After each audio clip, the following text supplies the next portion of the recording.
இன்னைக்கு நம்ம டெட் மேக்ஸ்ல என்ன பார்க்க போறோம்னு பாருங்க. சராசரி கொடுத்துருக்காங்க, முகடு கொடுத்துருக்காங்க, இடைநிலை என்னன்னு கேட்டிருக்காங்க. எந்த டேட்டாஸுமே கொடுக்காம வேல்யூஸ் சராசரி முகடு கொடுத்துட்டு இடைநிலை என்னன்னு கேட்டிருக்காங்க.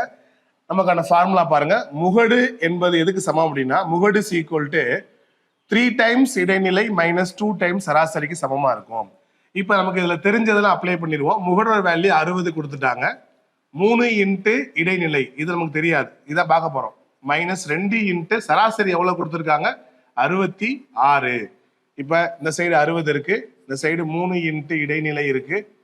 2 இன்ட்டு 66 என்ன வரும், 132. நமக்கு என்ன தேவை, இந்த இடைநிலை வேல்யூ பார்க்கணும். இந்த மைனஸ் 132 லெஃப்ட்ல மாற்றும் போது பிளஸ் ஆயிருமா, 60 plus 132 is equal to 3 into இடைநிலை. இது ரெண்டையும் கூட்டம் என்ன ஆயிரும், 192 ஈக்குவல் டு 3 இடைநிலை. நமக்கு தேவை இடைநிலை மட்டும்தான்.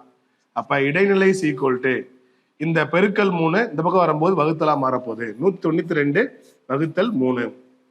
அப்ப என்ன வரப்போகுது, இடைநிலை வேல்யூ பாருங்க.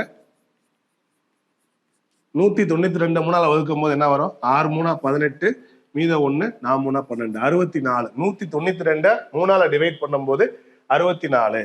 இப்ப இந்த கேள்வியில என்னென்ன கொடுத்துருந்தாங்க பாருங்க.